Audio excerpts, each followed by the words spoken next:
അവയവ കടത്ത് കേസിൽ ഞെട്ടിക്കുന്ന വിവരങ്ങളാണ് പുറത്തു വരുന്നത്. ഇന്നലെ കേസിൽ പിടിയിലായ സൂത്രധാരകൻ രാമപ്രസാദ് ഗൊണ്ട് അവയവക്കടത്ത് ആ സംഘത്തിൻ്റെ തലവന്മാരിൽ ഒരാളാണ്.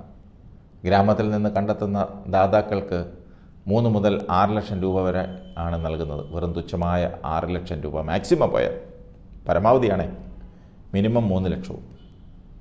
എന്നാൽ ഇത് സ്വീകരിക്കുന്ന ആളുകളിൽ നിന്ന് 1 കോടി രൂപ വരെ വാങ്ങിക്കുവർ.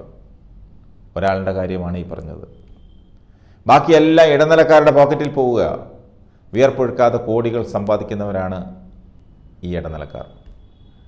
അവയവദാതാക്കൾക്ക് മതിയായ ചികിത്സ നൽകിയിരുന്നില്ലെന്ന് കണ്ടെത്തിയിട്ടുണ്ട്. 2 മാസം മുൻപ് അവയവം നൽകിയ പാലക്കാട് സ്വദേശി ഷമീറിൻ്റെ ആരോഗ്യസ്ഥിതി വളരെ ഗുരുതരമാണ്.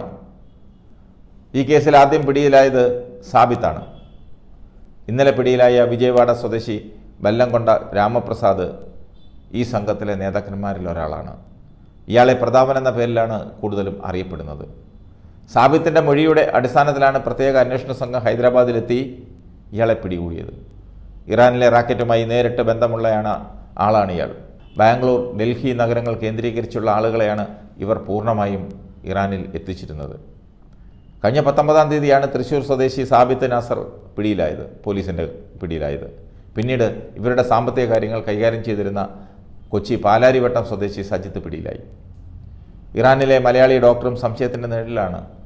ഇയാളെ കണ്ടെത്താനും അറസ്റ്റ് ചെയ്യാനും പോലീസ് ശ്രമം ആരംഭിച്ചിട്ടുണ്ട്.